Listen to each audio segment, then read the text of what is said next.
El gusto es mío, qué gusto saludarlos. Deseo que ahora se encuentren todos y todas muy bien, descansando un poquito desde casa.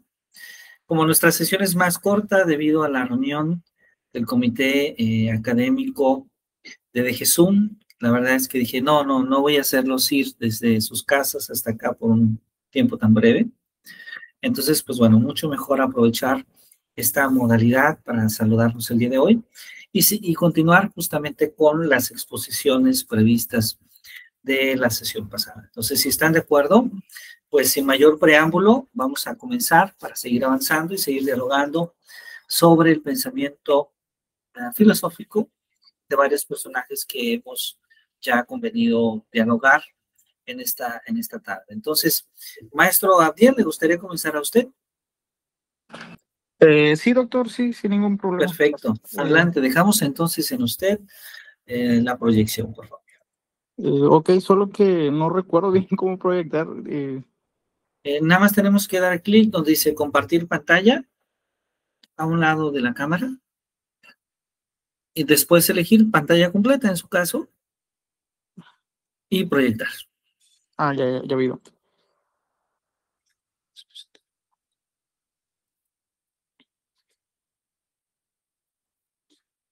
¿Ya se está compartiendo ya? Ya se comparte, ajá. Ahora solo hay que abrir la presentación. Le sugiero poner el teléfono, como lo hace desde el teléfono, de del manera costado, horizontal. Ajá, sí, Ajá, para sí, que, sí. exactamente. Así, exactamente. Ok. Adelante, por favor, tiene la voz. Gracias. Bueno, a continuación haré mención del filósofo y teólogo franciscano de nombre Juan de Finanza, mayormente conocido como San Buenaventura. San Buenaventura, el pensamiento antiguo y su legado epistemológico. Explorando el profundo impacto del doctor Seráfico en la teoría del conocimiento y su influencia perdurable en el pensamiento filosófico occidental. ¿Quién fue San Buenaventura de Bagnoregio o Bagnoregio? El doctor Seráfico Giovanni di Fidanza, nacido en el año de 1221, posteriormente en el año 1274, donde fue su deceso, conocido como San Buenaventura, fue uno de los más grandes teólogos y filosóficos del siglo VIII. Franciscano, maestro en París y cardenal, dedicó su vida a desarrollar una síntesis única entre la tradición agustiniana y el aristotelismo emergente. Su obra maestra, el Iteranium Mentis in Deum, representa una cumbre del pensamiento medieval y establece los fundamentos de una epistemología que trasciende la mera especulación racional. Su contexto histórico basa del siglo VIII y la escolástica franciscana. Renacimiento del siglo VII, donde está el redescubrimiento de Aristóteles a través de las traducciones árabes, confrontación entre la filosofía griega y la doctrina cristiana tradicional. Escuela franciscana, donde desarrollo de una línea de pensamiento agustiniano frente al tomismo dominico, énfasis en la experiencia mística y la iluminación divina. Universidad de París, centro intelectual de Europa, donde Buenaventura desarrolló su magisterio, debates cruciales sobre la relación entre fe y razón. Aquí tenemos una bibliografía sobre su formación y sus influencias que él tuvo en cada época.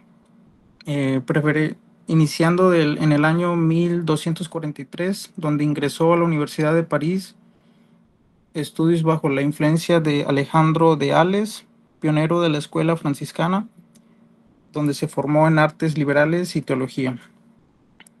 Segundo, en el año 1248, maestro en teología, obtención del doctorado y comienzo de su carrera académica, donde desarrolló sus primeras obras sobre la teoría del conocimiento. Número 3, en el año 1257, general de los franciscanos. Elección, aquí fue donde tuvo elección como ministro general de la orden, periodo de madurez intelectual y síntesis de su pensamiento epistemológico. En el 4, en el año 1273, cardenal y doctor de la Iglesia.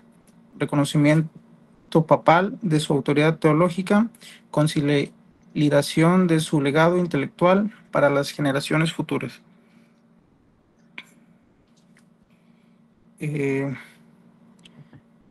Aquí la teoría del conocimiento bonaventuriana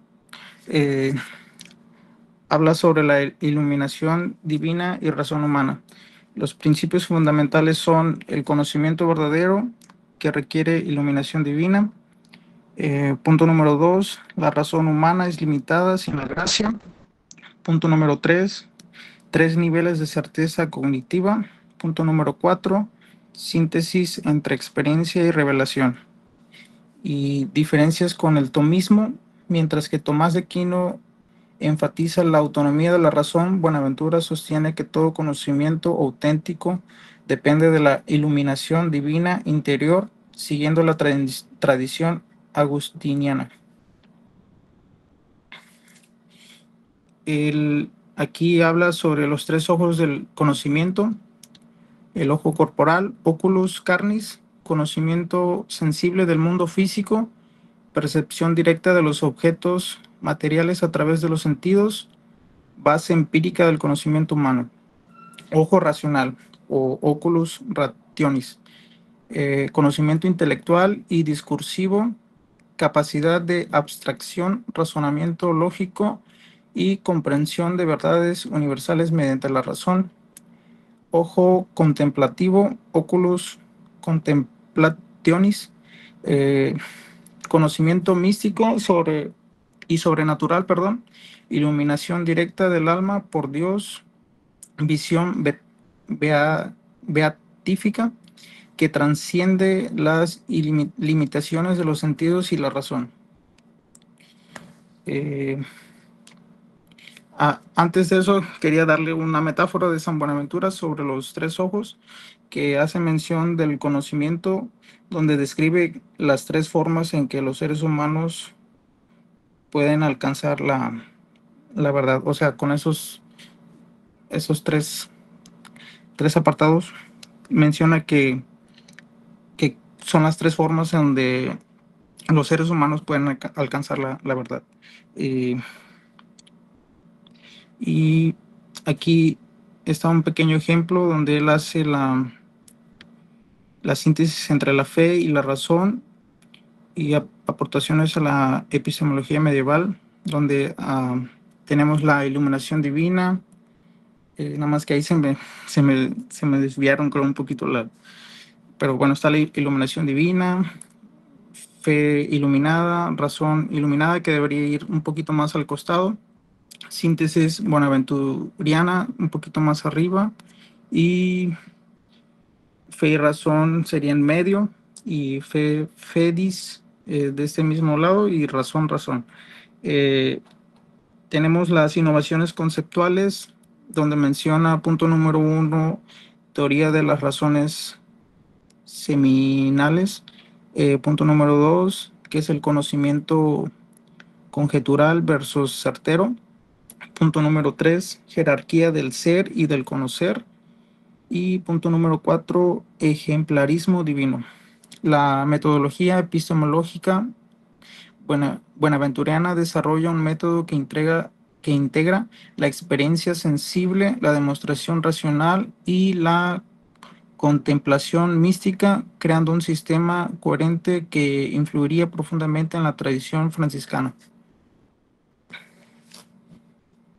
Aquí también hace mención sobre la síntesis de San Buenaventura entre fe y la razón, que se centra que la fe no reemplaza ni sustituye a la razón, sino que la complementa, la guía y la trasciende, así permitiendo al intelecto comprender la verdad última de Dios.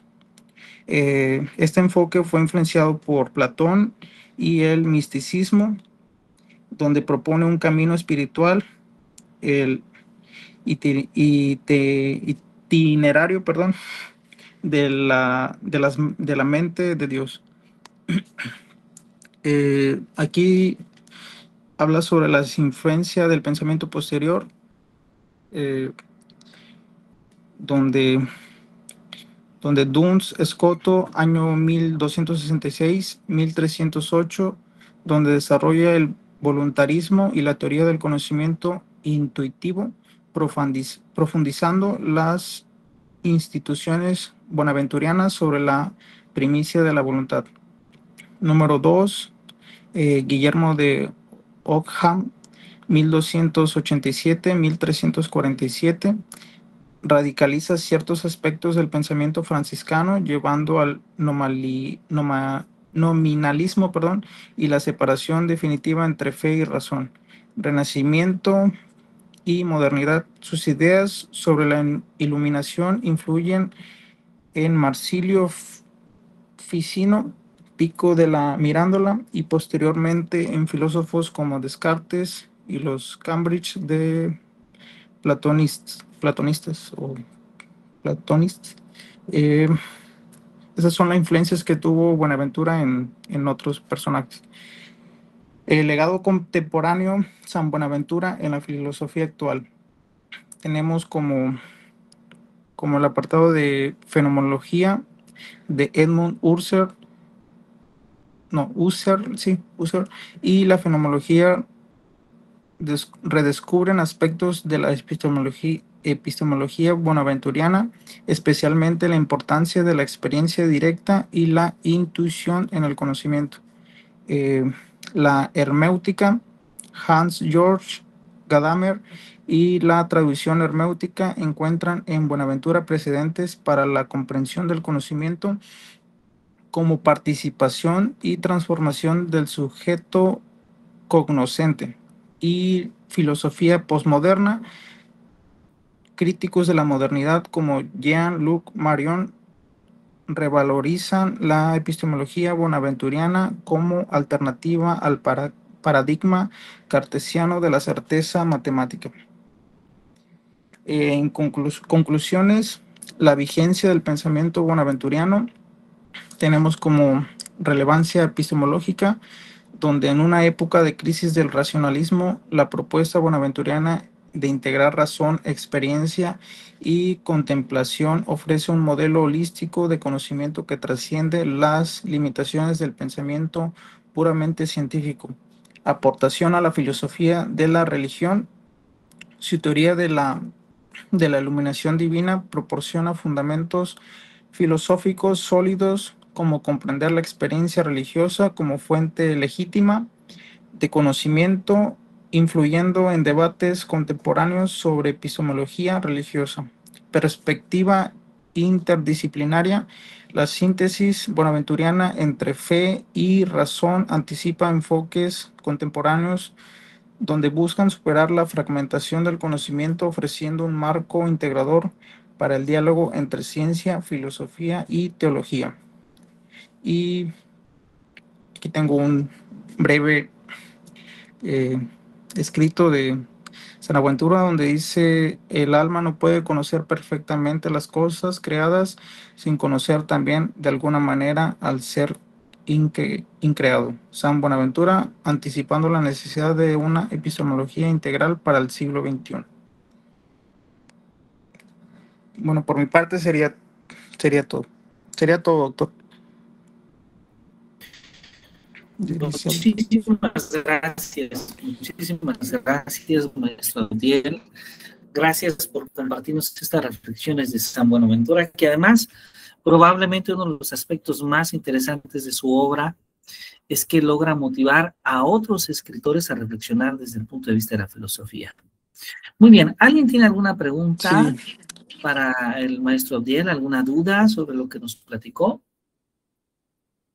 ¿O algún comentario que deseen hacer, desde luego?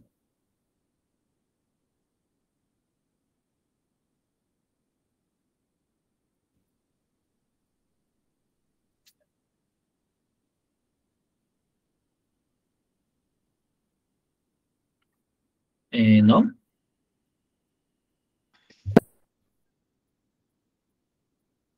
No hay ninguna duda. Muy bien. Bueno, pues agradecemos al maestro Abdiel Beltrán y vamos a escuchar ahora al maestro Eduardo, que nos acompaña ya motivado y deseoso de participar. Muchas gracias, maestro Eduardo. Claro, enseguida compartimos pantalla.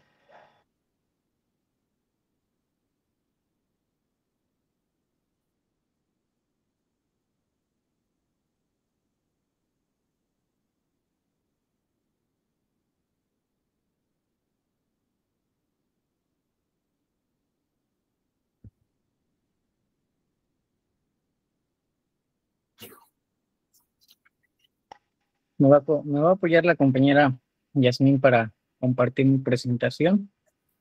Perfecto, muy bien. Gracias, compañera. Bueno, el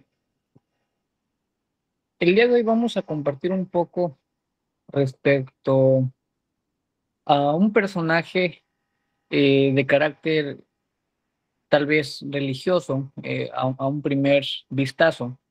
Sin embargo, podríamos comenzar esta disertación preguntándonos por qué estudiamos a personajes de este tipo como San Agustín de Hipona, como Martín Lutero, en un lugar que nos lleva a generar un pensamiento de carácter científico. La respuesta viene a ser sencilla por una razón.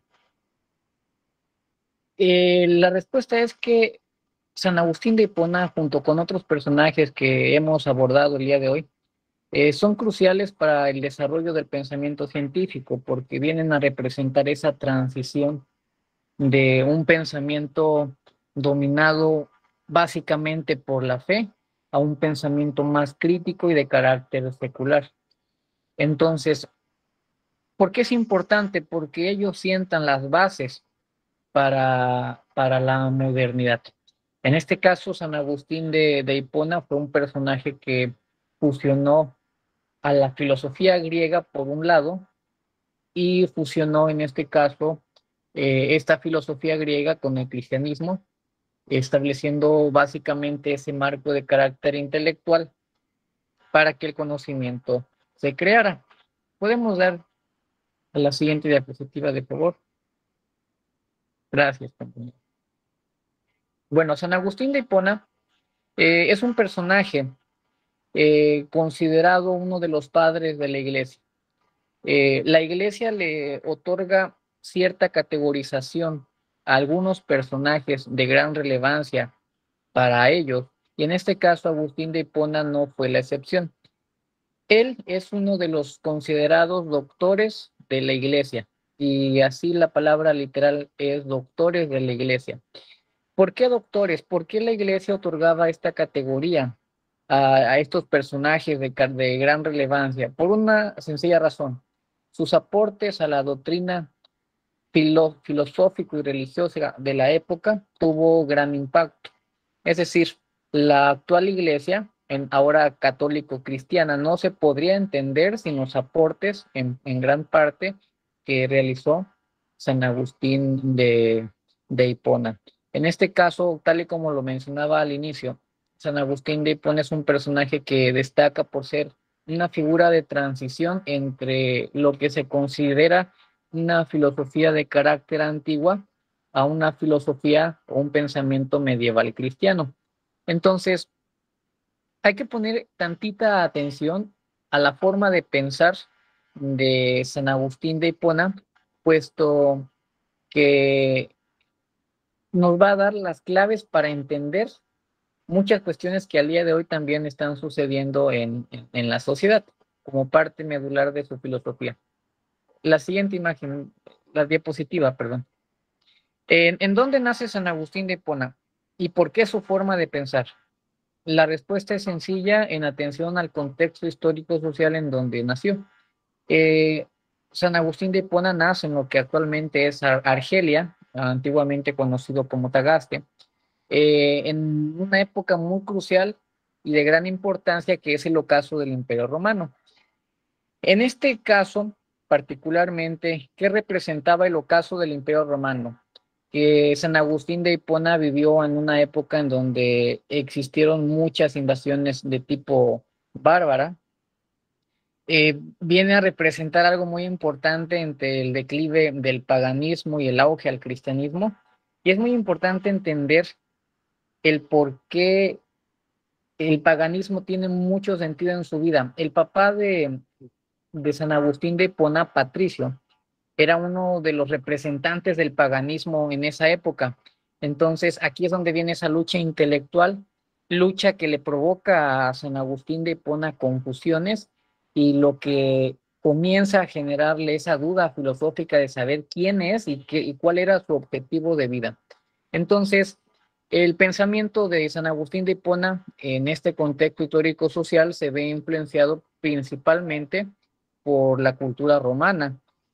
Consecuentemente, perdonen por ser reiterativo, recibió una educación clásica, en este caso enfocado a la retórica, tuvo mucha influencia en el platonismo, en el maniqueísmo, y aunque no se menciona de forma expresa, pero parte de su vida, de su niñez, pero más en su juventud, se jactaba de tener una vida con una filosofía base hedonista. Entonces, es muy importante comprender esta parte. Pasamos a la siguiente diapositiva, de favor. Muchas gracias. Hay momentos claves en la vida de San Agustín de Hipona, sí. Uno de ellos es su niñez. Reitero lo que mencioné anteriormente, su papá Patricio era un representante del paganismo. Su mamá, por otra parte, fue una relación curiosa porque era papá pagano y mamá religiosa cristiana. Entonces él nace en un seno de carácter mixto, ecléctico en ideas, y a eso él le genera confusión. Posteriormente, San Agustín viaja a Cartago y es en este momento en donde él precisa de tener esta vida de carácter hedonista. Recordemos que el hedonismo privilegia la satisfacción de los placeres sin medir consecuencias a futuro. Entonces, en este sentido es muy importante entender esta cuestión particularmente, la vida desmedida que él proclamaba. Viene la época de su juventud. Su madre, por una parte, rezaba porque su hijo se convirtiera al cristianismo y sucede en el jardín de Milán. Se dice que él se encontraba en el jardín de Milán y fue en ese momento crucial cuando San Agustín escucha una voz angelical que provoca su conversión.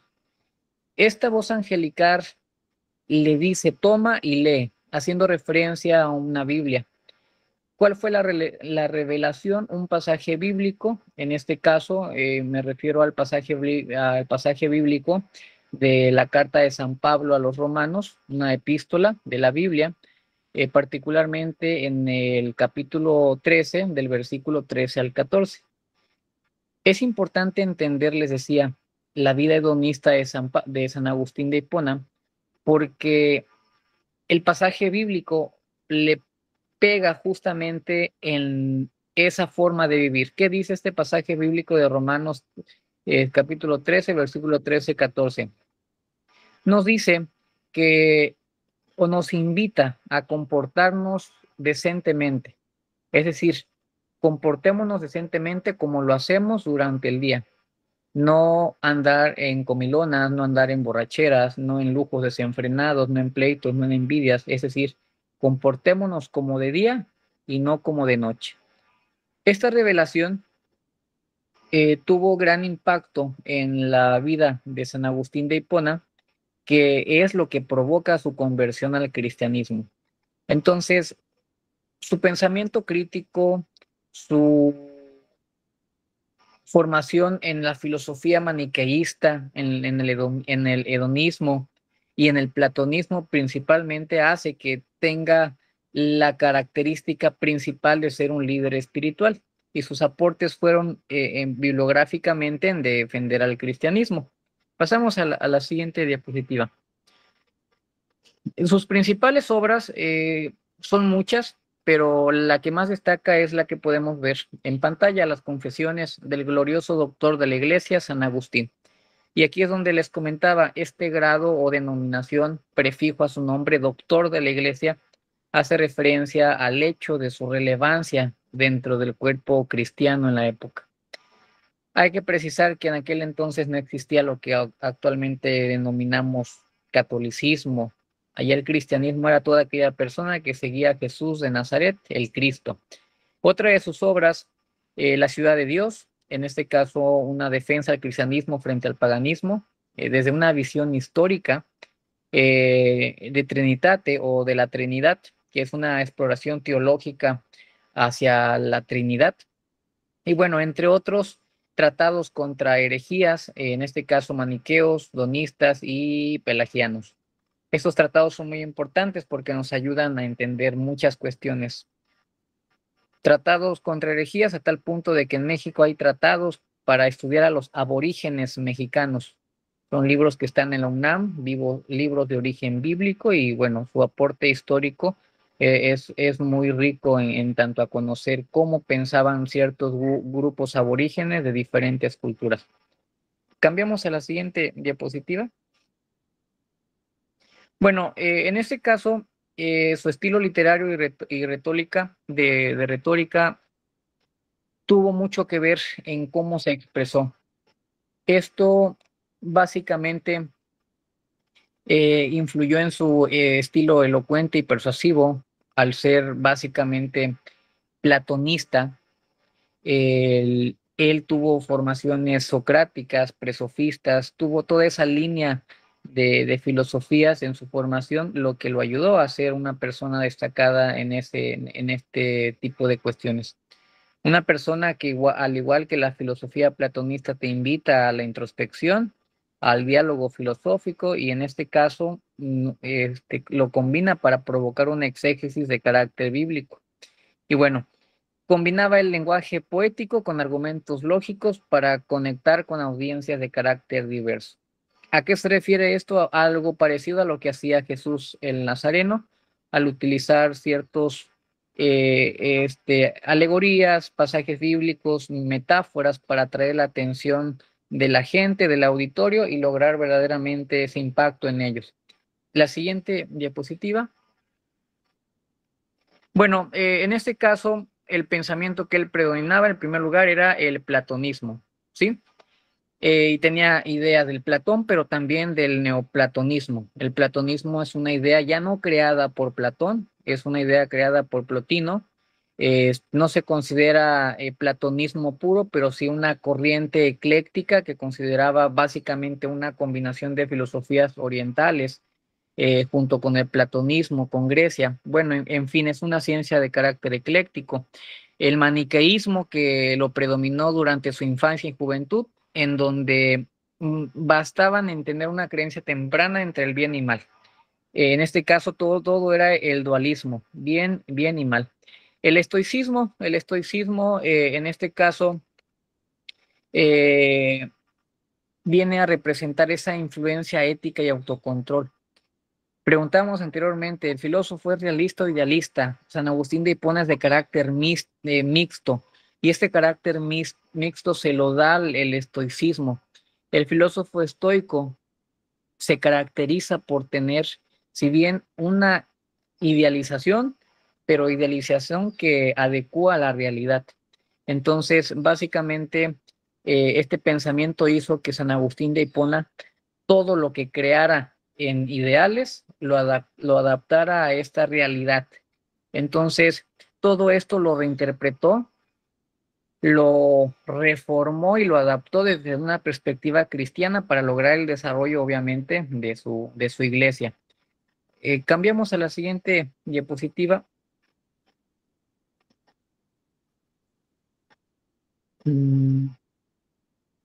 Gracias. Bueno, ¿cómo veía a Dios, San Agustín de Hipona, como un ser eterno e inmutable, fuente de la verdad y del bien. Aunque pareciera algo bíblico, esta es una idea que nace de Platón, la concepción de esta concepción teológica de Dios en atención a los principios platónicos o del platonismo. Tenía el concepto del mal como algo presente en la ausencia del bien, la denominada privato bonio, privación del bien, en este caso no como sustancia. Y bueno, el libre albedrío, ¿cómo lo consideraba? Sí, tenías libre albedrío, pero también tenías la responsabilidad humana frente a tus acciones, ¿de acuerdo? Entonces él lo que hizo solamente es cambiar, tienes la responsabilidad humana frente al pecado y la gracia divina. En palabras sencillas te daba a entender eso. Tú tienes la responsabilidad de tus acciones y consecuentemente obtener esa aprobación o rechazo en una sociedad. La siguiente diapositiva, de favor. Bueno, en este caso hablamos de la ciudad de Dios y la historia. La ciudad de Dios es una respuesta a la caída de Roma. Recordemos que él vivió el ocaso del Imperio Romano y culpaban al cristianismo. Entonces, él defiende con sus ideales que la caída, el ocaso del Imperio Romano no fue culpa del cristianismo, sino fue culpa de otros factores socioeconómicos de la época. Y en este caso, él precisaba dos ciudades. Una ciudad espiritual, que era la ciudad de Dios, y por otra parte, la ciudad del hombre.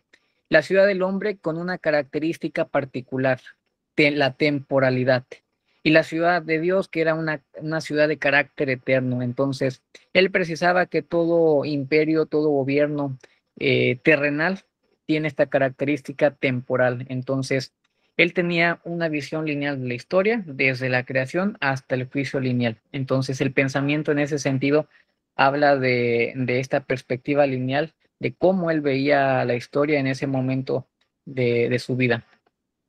Por favor, la siguiente diapositiva. Bueno, la relevancia en el pensamiento antiguo de San Agustín de Hipona es muy importante. ¿Por qué? Porque San Agustín de Hipona fue precursor de muchos otros filósofos. Él fue uno de los pioneros en combinar la filosofía de carácter, vamos a llamarlo pagano a la iglesia, ¿no? Ideas que no eran acordes a un pensamiento cristiano de la época.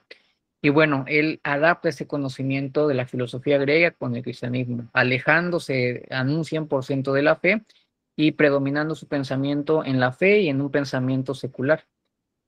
San Agustín fue precursor de Santo Tomás de Aquino. Posterior hay personajes como Nicolás Maquiavelo, Martín Lutero, Santa Teresa de Jesús, que son personajes relevantes con característica principal en el pensamiento científico.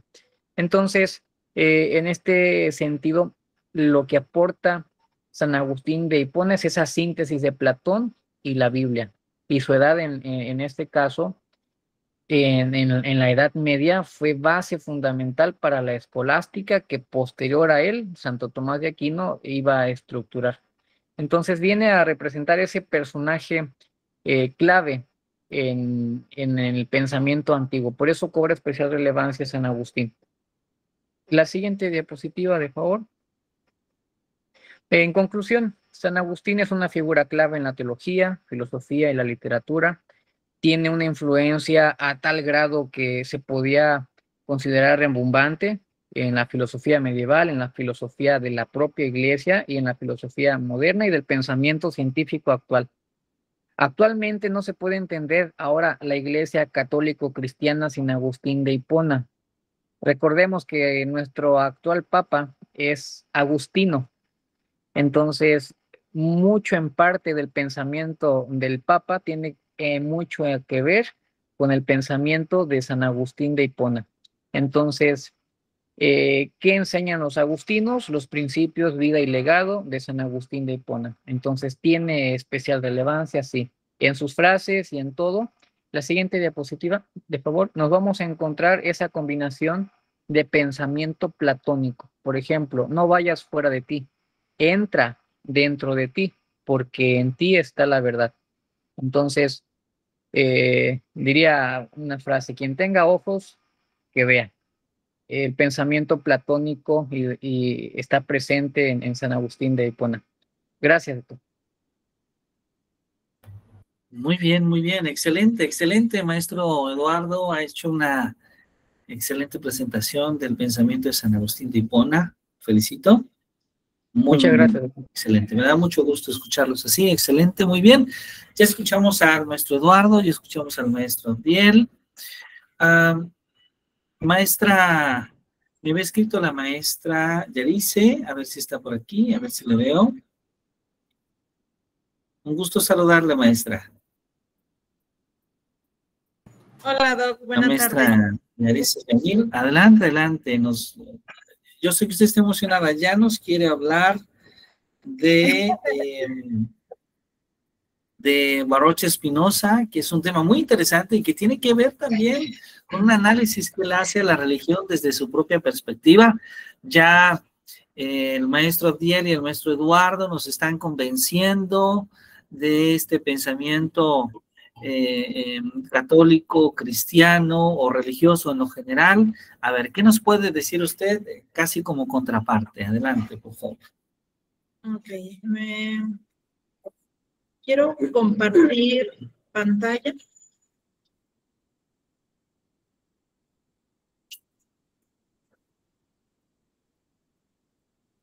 Ya vemos su pantalla.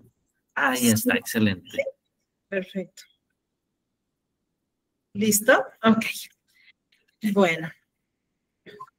Empezamos con Baruch Spinoza, el filósofo de la libertad racional en la educación contemporánea.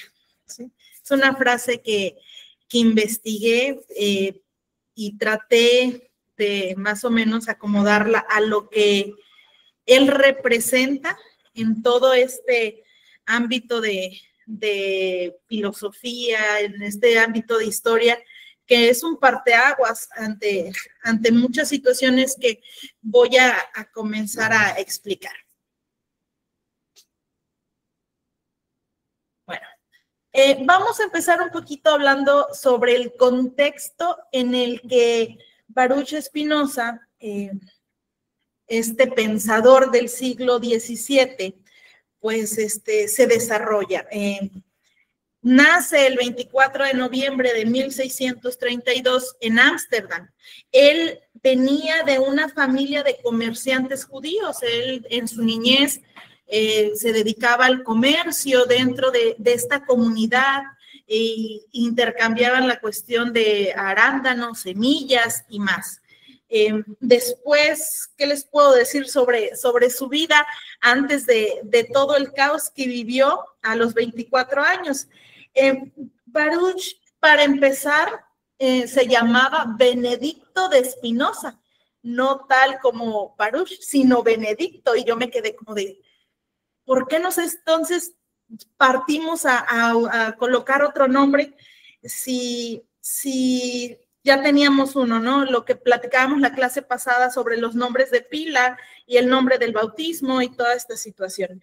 Él era de una familia judía, ¿sí? Era su ambiente era la cuestión ortodoxa y él tiene grandes obras, pero casualmente sus obras más exitosas son publicadas después de que él muere, por todo el contexto que ahorita me voy a permitir explicar.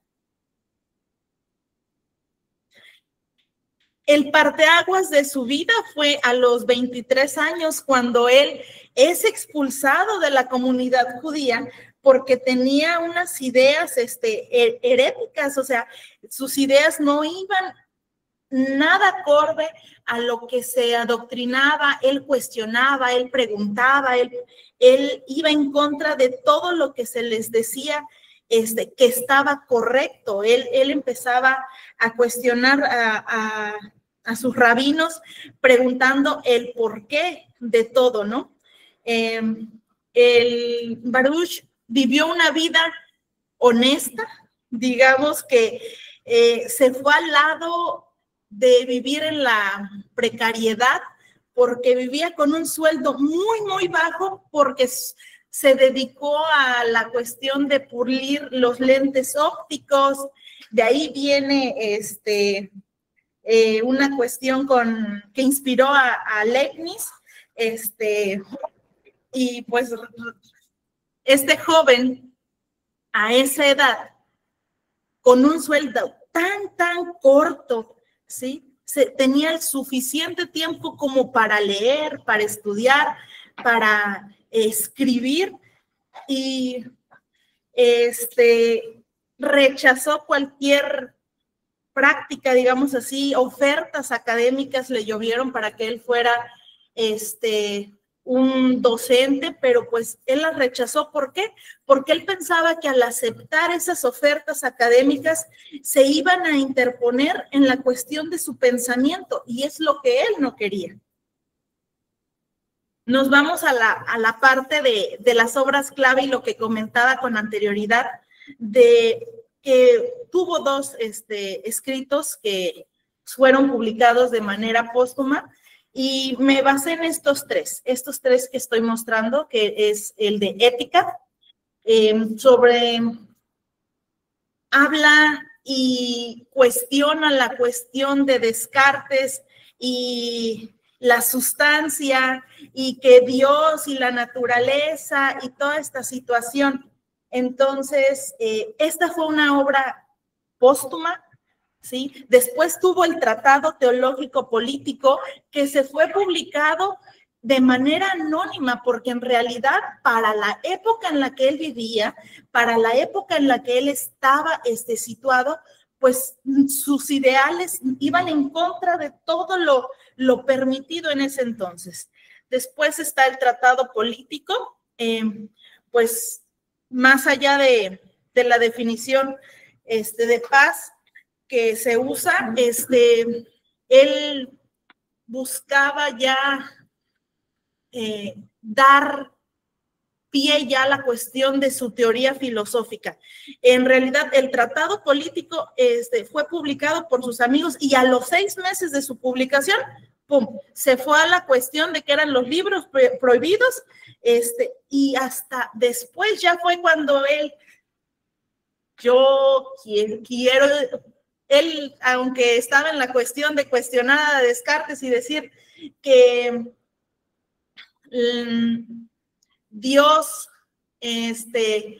como sustancia, como el todo, ¿sí?, no nos había creado, sino que nosotros somos una parte de él, ¿sí?, que no puede él, digamos que Dios no puede decir, yo voy a crear otra sustancia de la cual están creadas las personas, las cosas y todo, sino que decía que nosotros somos eso, somos parte de él, ¿sí?, que tenemos un alma. Y entonces se viene la cuestión de decir, entonces las piedras tienen alma, los muebles tienen alma, y era una cuestión de interrogar toda esta situación. Y ya nos vamos a la cuestión de la filosofía clave, ¿sí? La cuestión donde contradecía parte de la filosofía de René Descartes, ¿no?, que decía que el monismo y el racionalismo, una sola sustancia con infinitos atributos, y todo sigue causas necesarias. Al final va a venir la cuestión de la determinación. Por aquí,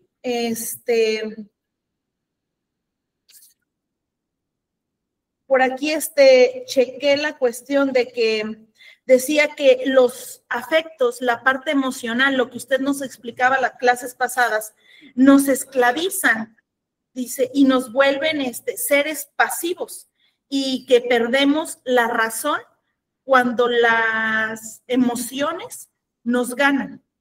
Entonces, más o menos habla de esta situación. Dice que en cuestión política, su tratado promueve una democracia y tolerancia. El Estado debe maximizar la libertad sin dañar la paz. Pues lo que decía, o sea, criticó muy fuertemente toda aquella cuestión que venía de René Descartes.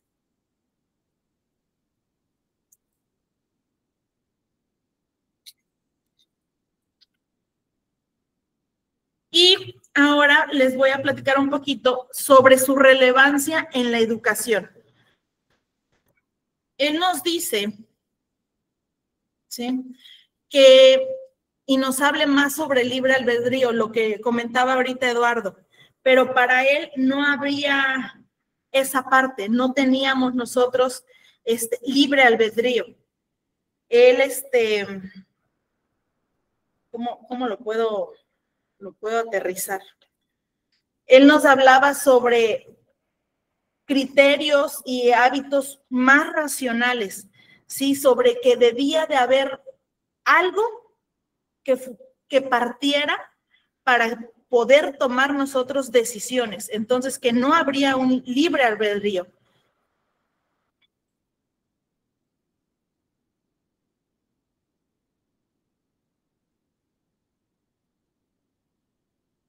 Ok, y ahora nos vamos con los niveles de conocimiento de Spinoza.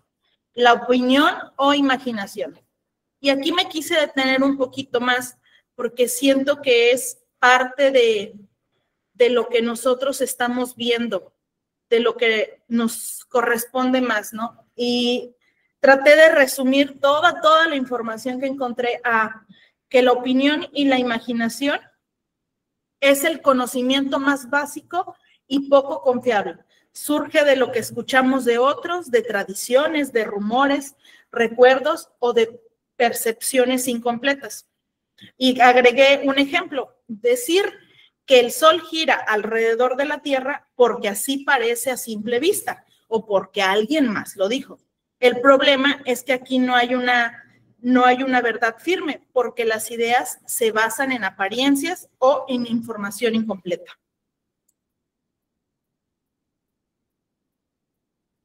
La razón es el conocimiento que se logra cuando usamos la lógica, las nociones comunes y el análisis racional, que en verdad nos trata de decir más que hay un análisis, que hay una verdad clara, que hay una verdad fundamentada. El ejemplo es entender por razonamientos científicos que la Tierra gira alrededor del Sol, aunque no lo veamos directamente. Sabemos que existe porque ya está comprobado. Y aquí aparece la verdad clara y universal porque la razón muestra lo que acabo de comentar, que las leyes son necesarias y que todos podemos comprender. ¿Por qué? Porque es algo que es completamente comprobable.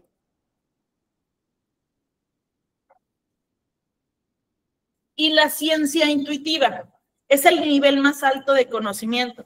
Se trata de la comprensión directa e inmediata de la esencia de las cosas y su relación con Dios y la naturaleza. Aquí en Spinoza es lo que yo comentaba hace un momento, que Spinoza decía que Dios lo era todo y que nosotros éramos parte de Dios, así como la naturaleza, que era lo único comprobable, que lo único que existía y podría existir por sí mismo era la naturaleza y era Dios. Un ejemplo, un matemático que no solo sigue pasos lógicos, sino que ve de un golpe de intuición la solución de un problema. Aquí se alcanza la verdad plena porque ya no dependemos de pasos intermedios, sino que captamos directamente la necesidad de lo real. Y termino con una frase que me gustó muchísimo de él: ser libre es comprender. Comprender que al final la verdadera razón está en cuestionar, en comprender y en tratar de analizar todo aquello que vemos, porque al final eso nos va a convertir en seres libres.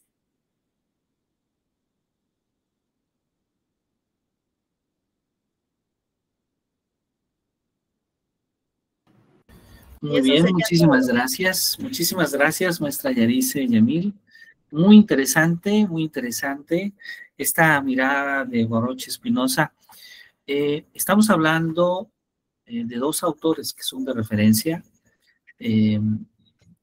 Lo siento, San Buenaventura sí es una referencia importante, pero probablemente el impacto de San Agustín y el impacto de Baruch Spinoza haya sido mucho más loable en el campo de la epistemología. Pero muy, muy interesante, muchas gracias. Si no estoy equivocado, Victoria ya pasó, ¿verdad, Victoria? ¿Es correcto? Falto yo, doctor. Falta el maestro Juan Carlos. Claro que sí, maestro Juan Carlos. Adelante, por favor, adelante. Voy a compartir. El escenario es de usted, por favor, si está de amable. Y no he pasado, doctor. Sí. Buenas ¿Perdón? tardes. Yo todavía no paso tampoco. También. Ok, entonces después del maestro Juan Carlos, si gusta, maestra Victoria. Sí, Adelante, gracias. Juan Carlos, por favor. Sí, permítame.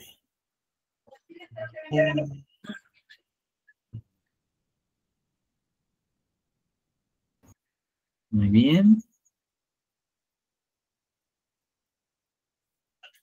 ¿Ahí se ve? Ajá. Ya se puede ver, ya se ve Thomas Hobbes. Perfecto. Bueno, pues espero aquí, si no, me apoya, doctor, porque leí, pero está un poco, bueno, no confusa, pero pues sí habla de muchas cosas.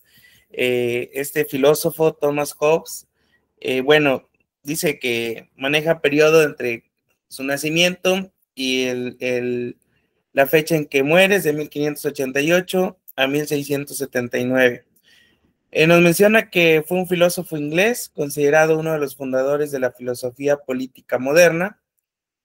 Y bueno, su obra más conocida es el Leviatán, que fue creada en 1651, en donde sentó las bases de la teoría contractualista, de gran influencia en el desarrollo de la filosofía política occidental. Además del ámbito filosófico, trabajó en otros campos del conocimiento, como la historia, la ética, la teología, la geometría o la física.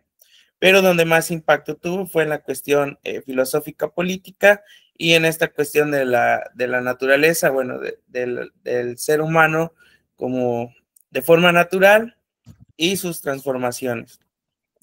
En su pensamiento liberal menciona conceptos fundamentales, entre ellos su concepción del ser humano como igualmente dependiente de las leyes de la materia y el movimiento, que esto se le considera materialismo, y que sigue gozando de gran influencia, así como la noción de la cooperación humana basada en el interés personal.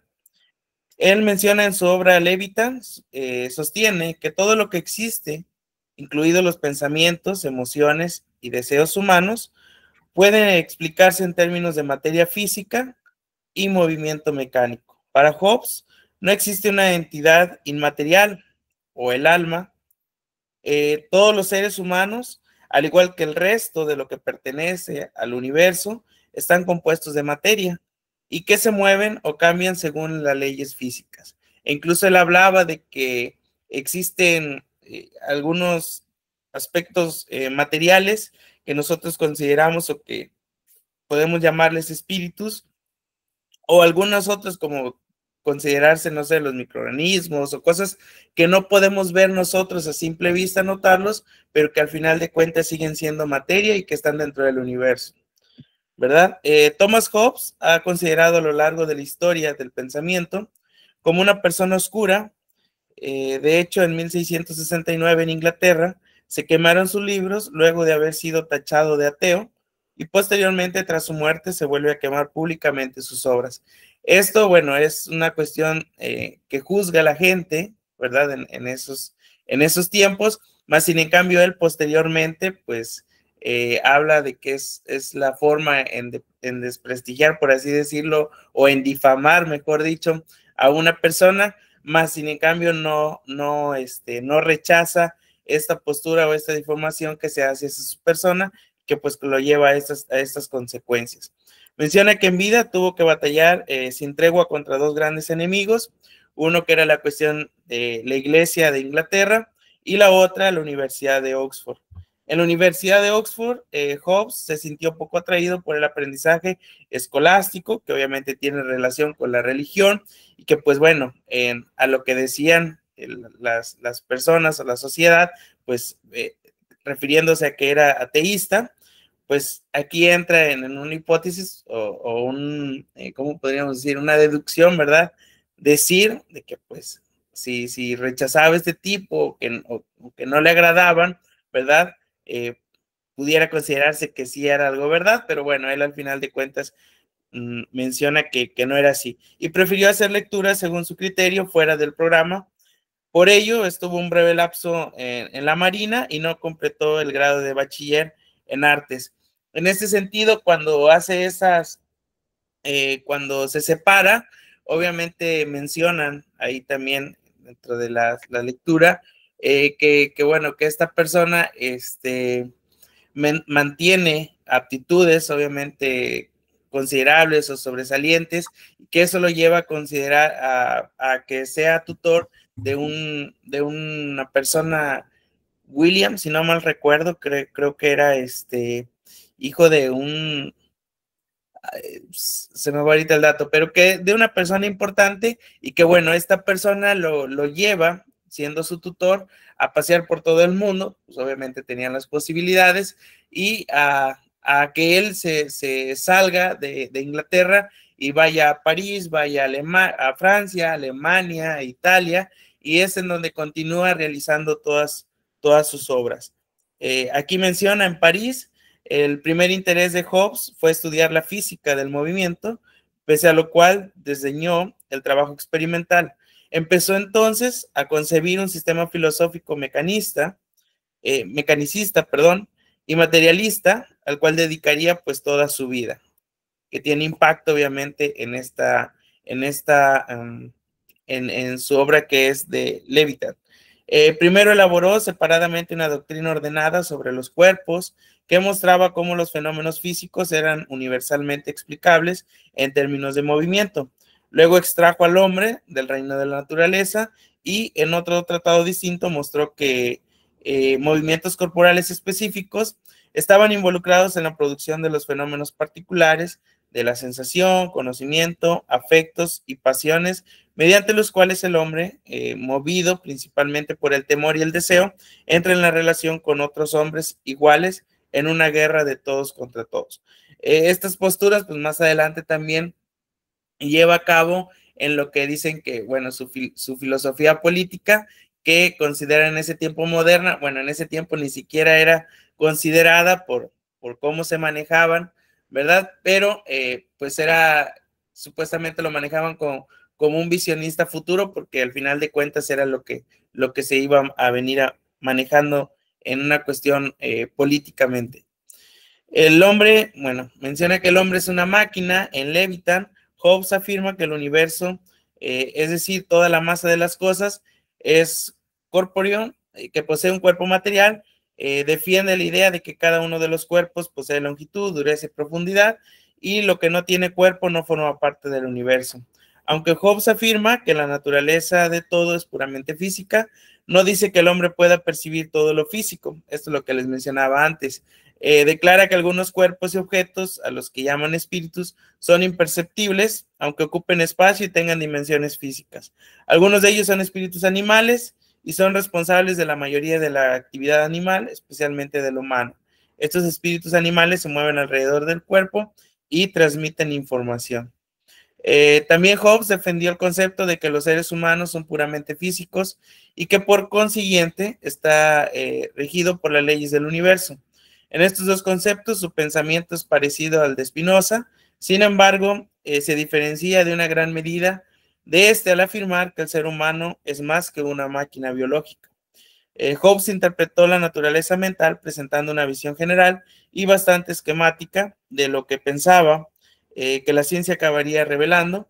Incluso así, tan solo consigue cubrir ciertas actividades mentales como el apetito, la visión y la motricidad voluntaria, todos ellos fenómenos que se pueden explicar desde un punto de vista mecanicista. Bueno, según Hobbes, la persona se mueve continuamente para alcanzar sus deseos, y este movimiento se clasifica en dos tipos: de acercamiento, cuando la persona se acerca a las cosas que desea, y de alejamiento, cuando se aleja de las cosas que ponen en peligro su vida. Así es como dice que la sociedad está siempre en movimiento. Habla una parte del compatibilismo, en donde Hobbes también fue el inventor moderno del compatibilismo, que es la idea de que las causas necesarias y las acciones voluntarias son compatibles. Aquí pensó, ya que cada acto de voluntad y cada deseo viene de una causa, siendo de una cadena causal hasta Dios, lo menciona en su actuar, pero pues una persona actúa libremente si no encuentra un obstáculo en hacer lo que tiene en la voluntad de hacerlo. Es decir, somos libres y somos capaces de hacer lo que deseamos sin impedimento. Levitan nos habla que junto con los dos tratados sobre el gobierno civil de John Locke y el contrato social de Rousseau, el Levitan es una de las primeras obras de entidad que abordan la naturaleza humana, el origen de la sociedad y cómo se organiza la sociedad, a partir de una comprensión mecanicista de los seres humanos y sus pasiones. Hobbes postula cómo sería la vida sin el gobierno, una condición que él llama el estado de naturaleza, y en este estado cada persona tendría derecho o licencia a todo el mundo. En este sentido, esto argumenta Hobbes que conduciría a una guerra de todos contra todos, porque obviamente todos tendrían la libertad de hacer lo que quisieran. Entonces, la descripción contiene lo que se ha llamado uno de los pasajes más conocidos de la filosofía inglesa, que describe el estado natural en que estaría la humanidad si no fuera por la comunidad política. En tal estado, las personas temen a la muerte y carecen tanto de las cosas necesarias para una vida cómoda como la esperanza de poder trabajar para obtenerlas.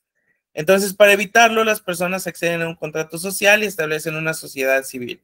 Habla del derecho de naturaleza, al que se refiere como la libertad de utilizar el poder que cada uno tiene para garantizar la autoconservación.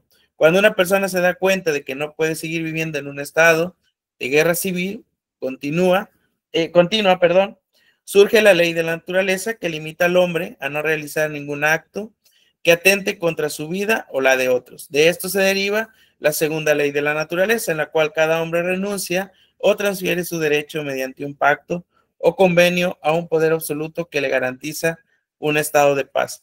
Según Hobbes, la sociedad es una población debajo de una autoridad soberana a quien todos los individuos en esta sociedad ceden algunos derechos en aras de la protección.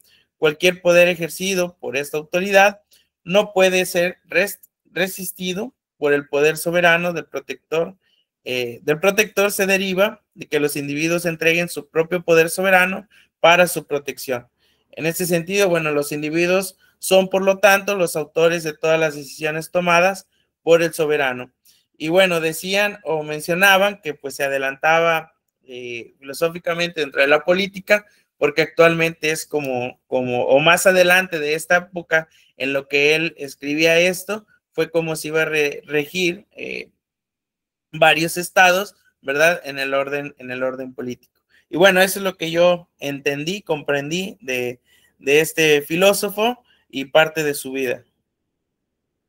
Muchas gracias, maestro Juan Carlos. Muy interesante. En efecto, Hobbes tiene un impacto muy importante en el área de las ciencias sociales, la ciencia política. Leviatán es un texto que a muchos estudiosos de la ciencia política o de las ciencias sociales siempre les es de mucho interés. Y bueno, desde el punto de vista epistemológico, la parte que retomamos es esta mirada a reconocer el valor que tienen las sensaciones para poder conocer, ¿verdad? Es decir, encontramos en Hobbes esta mirada mucho más empirista, en el sentido de reconocer justamente a través de los sentidos. Y de hecho es muy interesante porque en la época de Hobbes también aparece Reldy. Reldy va a ser un epistemólogo inglés, Hobbes también, y es interesante la reflexión entre ellos, porque Reldy tenía una influencia religiosa muy importante. Hay, de hecho, una serie de cartas que se hicieron famosas en aquella época, donde se habla sobre cuál es el papel de los milagros, por ejemplo, que era algo que de alguna manera buscaba Reldy fundamentar para darle un protagonismo a la fe. Sí, es decir, esta idea de decir, yo no acepto que la fe puede ser un tipo de conocimiento axiomático, no acepto, sino que acepto que la fe puede ser un conocimiento, digamos, de valor. En ese entonces no había el término conocimiento científico, pero sí un conocimiento legítimo. y que fue lo que intentó un poco Rayleigh a través de su obra, y las cartas de Hubble son bastante interesantes porque es donde él demuestra que justamente siempre hay que desconfiar de los milagros. No diré más para ser respetuoso de la libertad de creencias, pero lo dejo ahí simplemente. Ok, muchas gracias, maestro Juan Carlos. Maestra Victoria, adelante, por favor. Adelante, si es tan amable. Sí, doctor, déjeme comparto.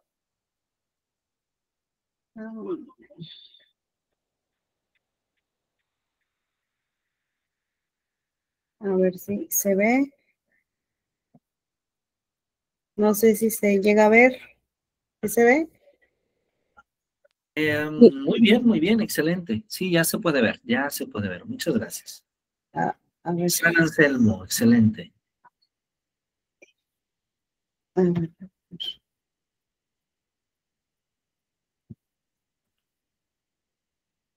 ¿Se ve pantalla completa? Desde acá no logro verlo como pantalla completa, pero sí se alcanza a leer lo que está escrito. Ok. Es que a mí me aparece como pantalla completa, pero creo que estoy teniendo aquí unos detalles con mi... ¿Cómo le puedo hacer? ¿Quién me puede ayudar? Ok, si tiene algunas dificultades, puede enviarlo acá, con mucho gusto, y lo puedo compartir desde acá. Sí, se lo envío entonces. Puede enviarlo al grupo. Ok, lo envío entonces.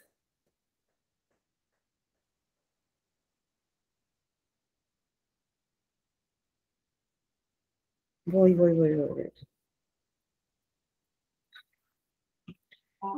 Está tardando un poquito mi WhatsApp en abrir, pero ahorita. Ok.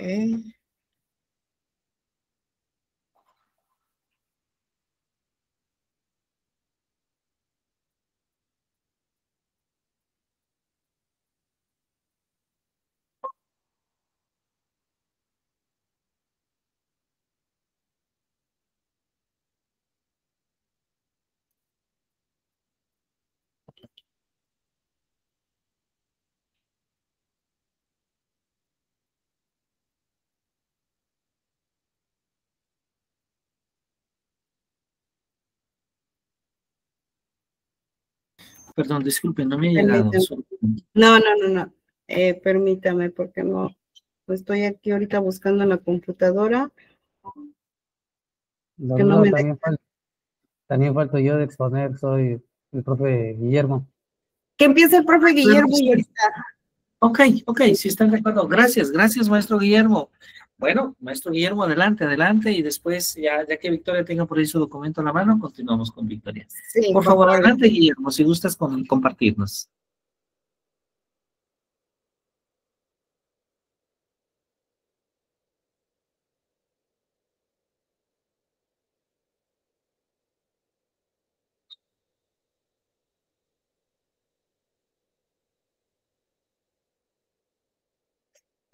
Muy bien. Estamos viendo a Francis Bacon.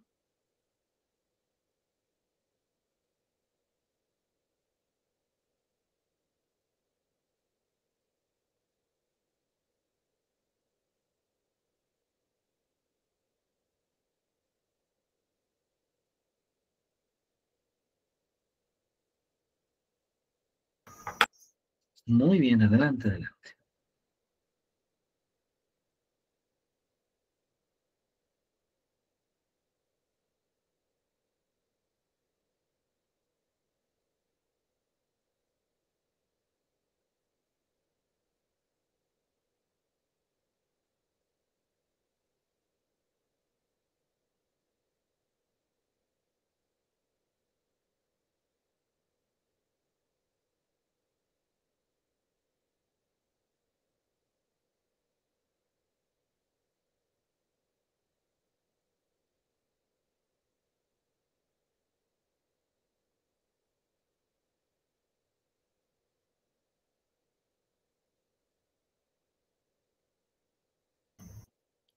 Hola, Guillermo, disculpa, no logramos, al menos yo no logro escuchar su voz, disculpa.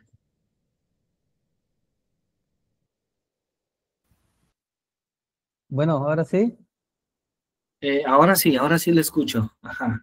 Bueno, empiezo. Me Gracias, muy tocó, amable. Sí, muy sí, amable. doctor, disculpe. Me tocó a mí exponer a Francis Bacon, fundador del método científico moderno.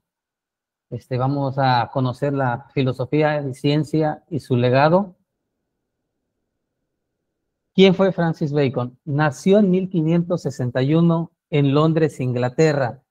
Fue un filósofo, político, abogado y escritor, considerado el padre del empirismo moderno. Ocupó cargos importantes en el gobierno inglés. Sus aportes filosóficos: rechazó el pensamiento escolástico y la autoridad sin evidencia. Bacon afirma que el conocimiento verdadero proviene de la experiencia sensorial, no de la deducción ni de la autoridad. Esta idea rompió con siglos de pensamiento escolástico basado en Aristóteles. Propuso el método inductivo, que es observar, experimentar y generalizar. Este método sirve para investigar la naturaleza basada en la observación sistemática y la acumulación de datos, seguido por las generalizaciones. Esta es la base del método científico actual. Defendió que el conocimiento debe servir para transformar la realidad, ¿sí? Esto nos dice que se debe transformar la vida humana, ¿sí? Principalmente mediante el progreso científico y técnico. Su frase célebre fue: el conocimiento es poder. Aquí me equivoqué. Sus obras principales fue el método científico inductivo en 1620, también fue Defensa del Saber en 1605, Reflexiones sobre la moral y política en 1597 y 1625. Estas fueron las obras principales. Su trayectoria política: también fue un miembro del Parlamento desde 1584, fue gran canciller bajo el rey Jacobo I. Su carrera terminó por acusaciones de corrupción. Su legado: inspiró en el desarrollo de la ciencia moderna, inspiró a pensadores como Descartes y Newton, introdujo el ensayo como género literario en Inglaterra, y su método sigue vigente en la investigación científica, ¿sí? Sus conexiones educativas: pues su método inductivo puede vincularse con la investigación cualitativa, promueve la observación crítica, la reflexión en el aula, es útil para contextualizar el uso de tecnología en comunidades indígenas. Sus ideas más importantes: el método inductivo. Bacon propone que el conocimiento debe construirse desde la observación de hechos particulares hacia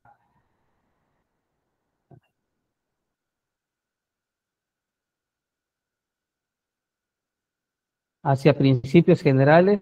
Este enfoque inductivo se opone al método deductivo aristotélico, que parte de ideas abstractas para explicar la realidad. También Bacon nos dice que como parte de su propuesta para reformar el pensamiento humano y liberar la mente de prejuicios que obstaculizan el conocimiento verdadero, hay los ídolos del entendimiento. Estos son fuentes de error que distorsionan la percepción y el razonamiento. Su propuesta no solo busca mejorar la ciencia, sino también liberar el pensamiento humano de sus propias trampas. Estos ídolos del entendimiento tenemos a la tribu, que dice él que son errores comunes a la naturaleza humana, percepciones engañosas de las emociones. Tenemos también la caverna, que son prejuicios individuales formados por la educación y el entorno. Tenemos lo que es el foro, que son conjunciones derivadas del lenguaje y su uso social. Y también tenemos el teatro, que son dogmas filosóficas heredados sin crítica, como los sistemas escolásticos. Y pues ahí en conclusión, pues son 4 aspectos yo de manera particular rescato, que son que fundó el método científico moderno, que esto nos dice que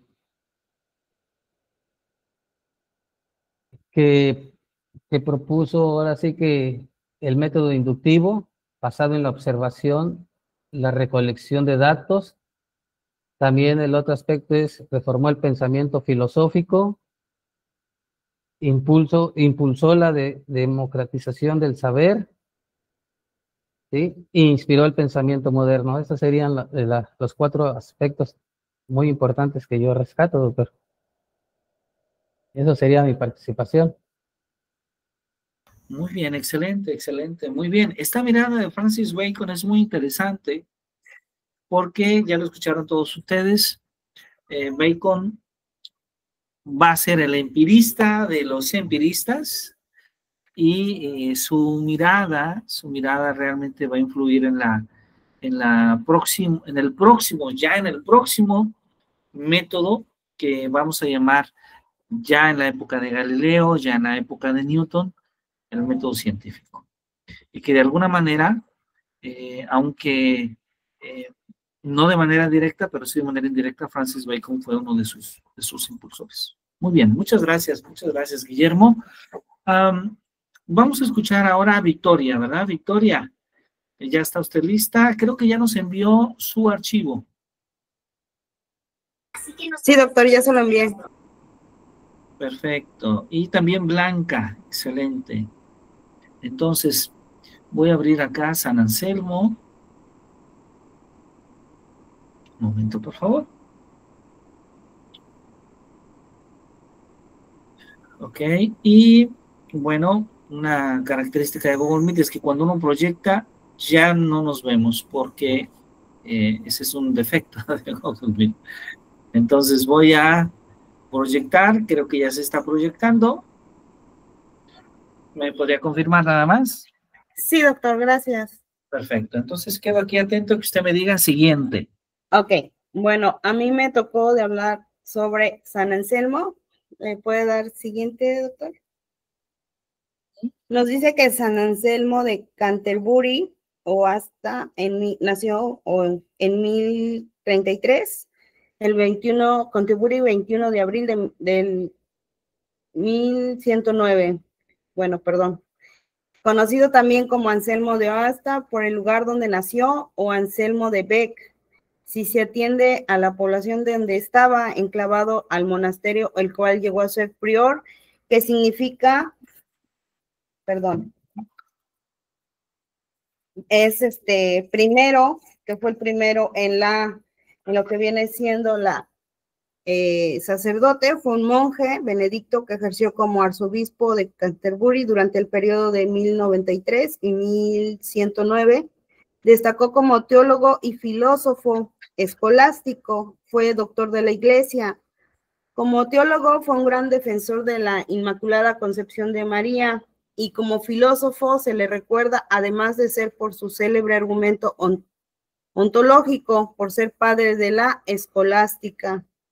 San Anselmo de Canterbury, de 1033 a 1109, es uno de los grandes pensadores medievales. Nuevamente nació en Aosta, Italia, fue monje benedicto y más tarde fue nombrado arzobispo de Canterbury, desempeñando un papel crucial en la reforma de la Iglesia, en el desarrollo del pensamiento teológico, filosófico de sus tiempos. La siguiente, por favor. En la relación que tenía entre la fe y la razón, selló de Anselmo de Canterbury. Anselmo inaugura la filosofía, lo que se llamará la escolástica, periodo que fructificara en la Sumae y en hombres como Buenaventura, Tomás de Aquino y Juan Dus Escoto. Su formación agustiniana, común en el medioevo, se le acercara a la intuición filosófica más característica, la búsqueda del entendimiento racional de aquello por la fe. Ha sido pues revelado en tiempo, en tan poco significativo, en el sentir de Anselmo no se trata de remover el misterio de los dogmas, ni de desacralizarlos, tampoco significa un vano intento en comprenderlos en su profundidad, sino tratar de entenderlos en la medida que esto es posible al ser humano. Escribió lo que era el prologio, nos habla de un primer capítulo, esta actitud del creyente sin respuesta, del creyente que pregunta la razón, provoca que en varios de sus textos las preguntas fundamentales queden sin respuestas. La fe ya será la encargada de dárselas, por ello debe decir que no logra hacer una clara distinción entre los campos de la teología y la filosofía. Sin embargo, cabe aclarar que ello no formaba parte de su, no me deja ver ahí, no sé si sea mía o es de su computadora, doctor. Ahí está. Ya, ahí está, es que sí tiene, bueno, ya me quedé. Ok, dice, por ello se debe decir que no logra hacer una clara distinción entre los campos de la teología y la filosofía. Sin embargo, cabe aclarar que ello no formaba parte de sus pretensiones y que no era el momento histórico-cultural para siquiera intentarlo. Por todo ello, es inútil y contradictorio el pensamiento de Anselmo buscar una teoría del conocimiento tal cual dentro de su obra. El dato primario del entendimiento humano, más menos para el tipo de verdades más sublimes, es el dato de la fe. La siguiente. Por favor. Muy bien. La siguiente, doctor, por favor. Ahí va, ahí va. Perfecto. Anselmo de Canterbury y la escolástica nos dice que una de las principales aportaciones de San Anselmo en la escolástica es su famoso argumento ontológico para la existencia de Dios. Este argumento sostiene que el hecho de que el concepto de Dios como el más grande que puede ser pensado exista, ya que implica su existencia. Este argumento ontológico ha despertado pues varias polémicas a lo largo de la historia de la filosofía. La siguiente. Ok, aquí menciono sus obras, las cuales él escribió para entender de alguna manera su pensamiento y la influencia que tenía en la filosofía y la teología. La primera es la proslogión, que introduce el argumento ontológico y reflexiona sobre la naturaleza de Dios. La monologión, que es la explicación sobre la existencia de la naturaleza suprema y las cosas en general. El cur deus homo, que desarrolla la teoría de la satisfacción y la necesidad de la encarnación de Cristo para la redención. De veritate, que habla sobre el concepto de la verdad bajo la perspectiva y lógica cristiana. De libertate arbitri, que define la libertad de elección como el poder de preservar la rectitud de la voluntad por sí misma. La siguiente, doctor, por favor.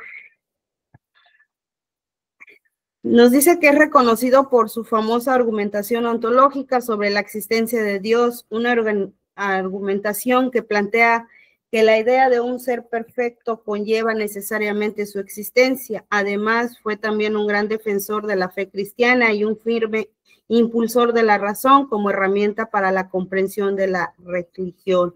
Una de sus obras pues, más destacadas fue como ya les mencionaba, la Proslogión, libro en el que presenta su argumento ontológico y reflexiona sobre la naturaleza de Dios. Junto con este contenido, nos dice que en San Anselmo también desafió el poder secular al defender la independencia de la Iglesia de la intervención del Estado. La siguiente, doctor. Por favor.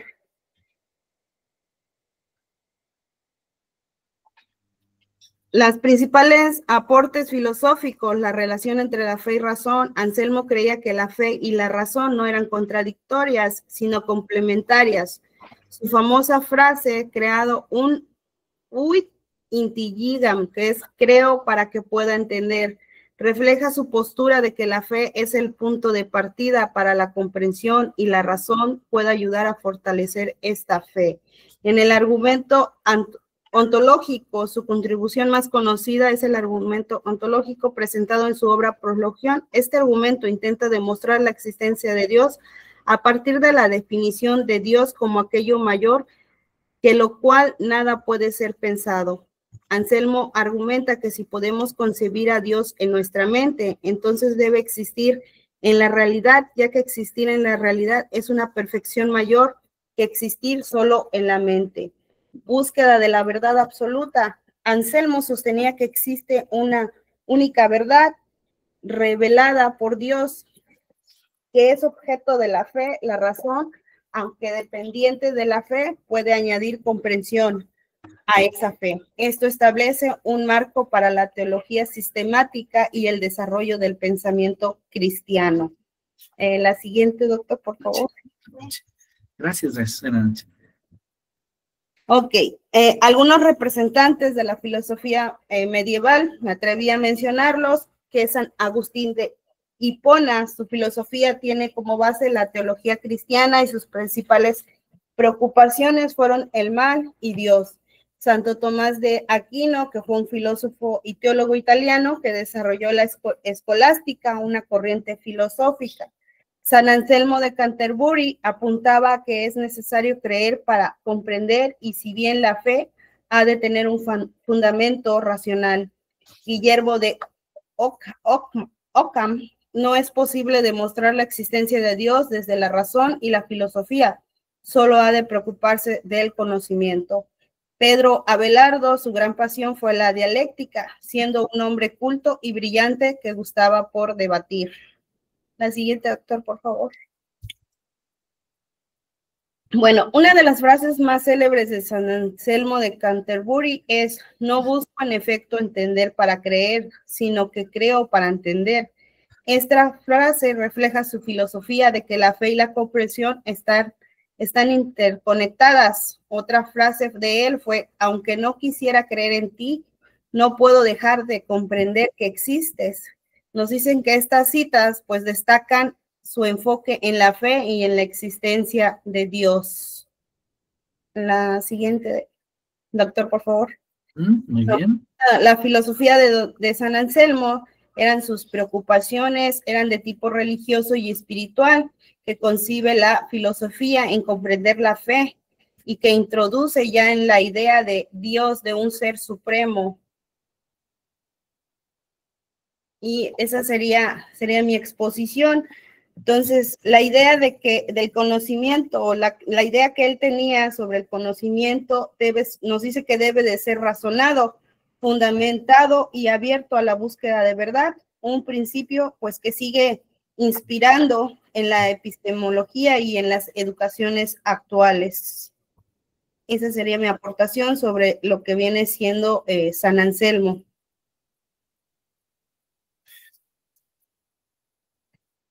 Muy bien, Victoria, muy bien. A ver, vamos a dejar de compartir acá. Perfecto.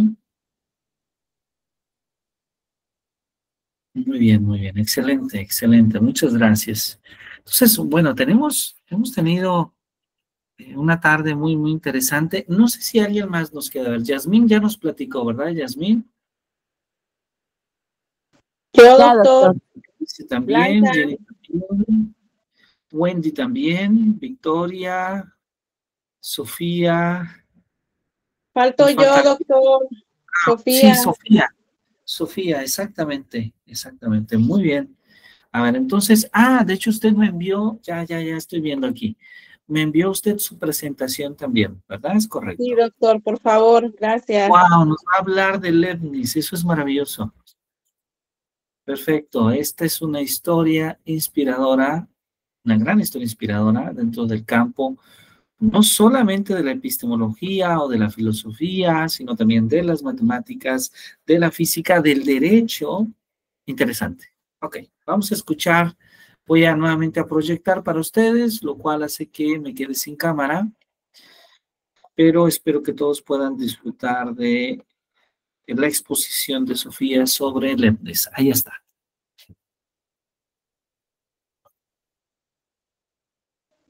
Buenas tardes, compañeros. Voy a hablarles sobre Gottfried Wilhelm Leibniz. Pues, como ya lo comentaba el doctor, es algo muy interesante. La siguiente diapositiva, doctor, por favor. Muy bien. Ahí va. Pues Gottfried Wilhelm Leibniz fue un filósofo matemático, como ya lo comentaba el doctor, lógico, jurista, diplomático, bibliotecario e inventor alemán, considerado uno de los pensadores de la historia. Su obra abarcó campos tanto diversos como la metafísica, la teología, la ciencia, la tecnología y la política. A este gran filósofo matemático también se le conoce como el último genio universal. Pues él estuvo relacionado, o de una de sus teorías, pues también estuvo relacionada con la teoría de Isaac Newton. Como ya lo mencionaba, pues él tenía diferentes áreas, como la metafísica, la teología, pero también sobre la epistemología y la lógica. Adelante, doctor, la siguiente diapositiva. En su infancia y educación, les voy a platicar un poco de eso. Nació el 1 de julio de 1646 en Leipzig, Alemania. Pues desde pequeño mostró una capacidad intelectual, así como lo decía, que pues era un genio. Ya dominaba el latín y el griego. Estudió en la Universidad de Leipzig Derecho y Filosofía. Posteriormente, en Alford obtuvo su doctorado en Derecho a los 20 años. Este gran autor, filósofo, estuvo influenciado por René Descartes, Tomás de Aquino, Giordano Bruno, Immanuel Kant, uno de los autores que también ya hemos conocido. Siguiente diapositiva, doctor. Aportaciones principales, pues en las matemáticas descubrió de forma independiente el cálculo infinitesimal, casi al mismo tiempo que Isaac Newton, lo que les hablaba. Esto generó la famosa controversia Newton y Leibniz. Introdujo la notación matemática que aún se utiliza hoy, como los signos de derivados integrales. Fue uno de los primeros creadores que se creó la primera máquina en donde se utilizaban las operaciones básicas. Adelante, doctor, por favor. Ajá. En filosofía desarrolló el concepto de las monadas, pues fue una teoría que él creó en el que hablaba que eran entidades invisibles que constituyen la realidad. Propuso la idea del principio de razón suficiente, que nada sucede sin una causa o razón. Defendió que vivimos en el mejor mundo de los posibles, idea que luego Voltaire satirizó en su obra Cándido. En la teoría de las monadas, pues él hablaba sobre una unidad simple y elemental indivisible. Yo más o menos estuve investigando y él nos decía que era como un universo compuesto por sustancias simples e indivisibles, entidades espirituales y dinámicas sin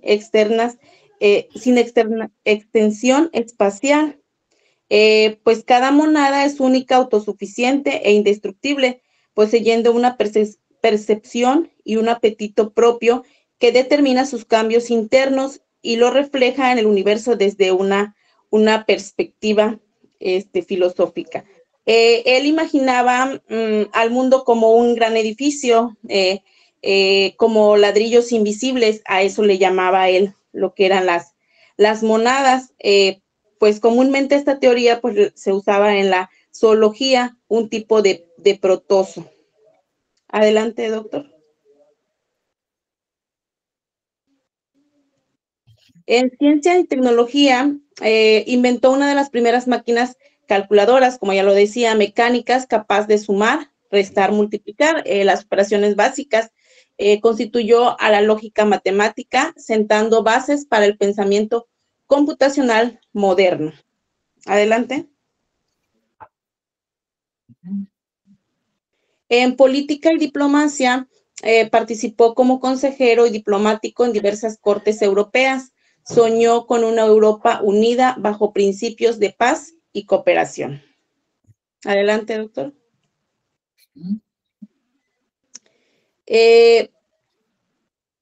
El filósofo tenía un pensamiento antiguo, o el pensamiento antiguo de Gottfried Leibniz se refiere a sus primeras reflexiones filosóficas antes de consolidar su sistema maduro de las monadas, lo que ya les platicaba, la teoría y el principio de la razón suficiente. En esta etapa, Leibniz todavía estaba influenciado por filósofos clásicos y escolásticos, así como por las ideas de René Descartes y Aristóteles, como les mencionaba igual anteriormente, y se pueden destacar varios puntos. La siguiente diapositiva. Uno, influencia de la escolástica y Aristóteles. Pues de joven, Leibniz estudió a fondo la metafísica escolástica, especialmente las nociones de sustancia, forma y causa. Él creía que el mundo tenía un orden racional y que las sustancias no eran simples cuerpos, sino entidades como actividad interna. El 2, relación con el pensamiento cartesiano. Él admiraba a Descartes, pero también criticaba su dualismo, que es cuerpo y alma como sustancias separadas. Leibniz empezó a buscar una visión más armónica y unitaria del universo. Siguiente, por favor, doctor.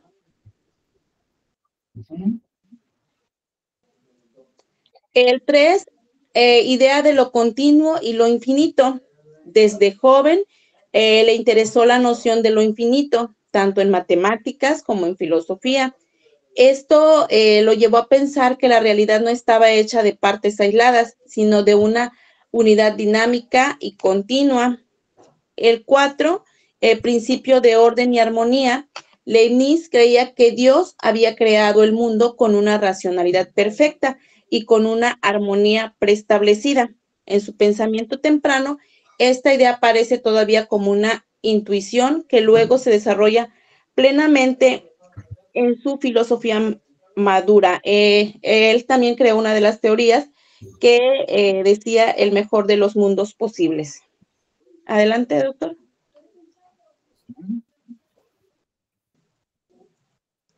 Leibniz y la educación en el pensamiento moderno.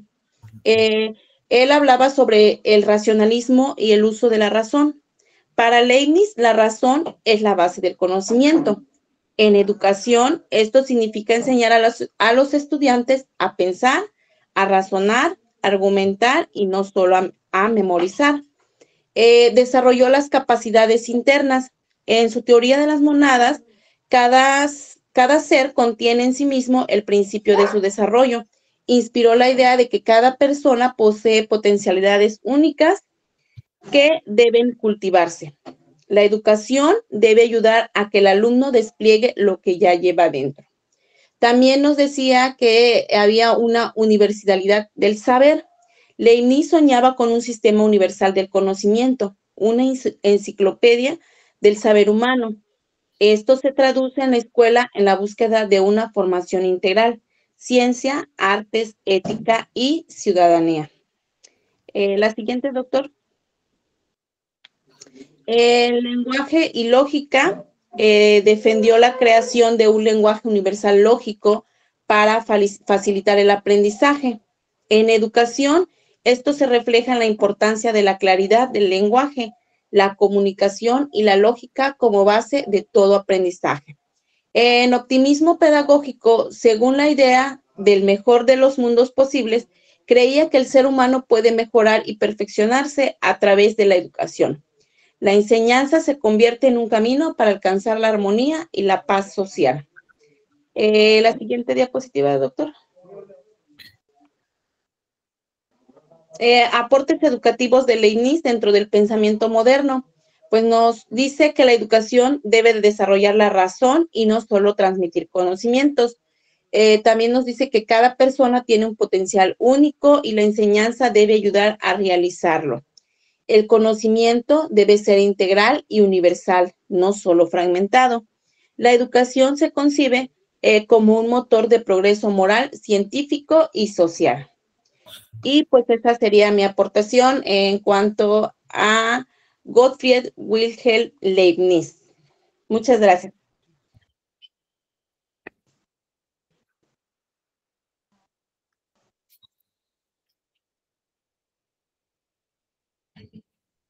Muy bien, muy bien. Bueno, pues un personaje muy importante en el campo, en muchos campos del conocimiento, debo decirlo. Leibniz, como usted muy bien lo dijo, es creador de el cálculo diferencial integral en colaboración con Isaac Newton, una tarea impresionante, por un lado. Pero por otro lado, Leibniz también a él debemos el concepto de trabajo en física, por ejemplo. Pero por otro lado, Leibniz, escribiendo los primeros tratados sobre la justicia y la relación entre lo que nosotros vamos a llamar las leyes, las normas jurídicas, las normas morales, las normas, dije jurídicas, morales, con modalidades aléticas y éticas. Por otro lado, Leibniz, también estamos hablando de Leibniz, establece una filosofía sobre el pensamiento, ve justamente, tiene una mirada hacia la lógica, es uno de los primeros, después de Aristóteles, que nos habla de la lógica jurídica y de la lógica del razonamiento. En fin, podemos hablar muchísimo de Leibniz, es un gran personaje, y es un personaje que vale siempre la pena leer. Creo que entonces, si no estoy equivocado, ahora sí, todos hemos tenido la oportunidad de presentar nuestro estudio. Y bueno, con esto termina justamente esta sesión donde se han presentado exposiciones de diferentes pensadores sobre su filosofía, principalmente sus contribuciones, y esto nos permite entonces regresar a una reflexión la próxima semana donde analicemos cómo Ramón Xirau busca clasificar las corrientes epistemológicas basadas en distintas perspectivas y cómo han evolucionado estas corrientes epistemológicas, sobre todo en el siglo pasado y el actual, que es justamente lo que tratará nuestra siguiente sesión. Y bueno, con esto concluimos. No sé si alguien tenga alguna pregunta, alguna duda de la sesión del día de hoy.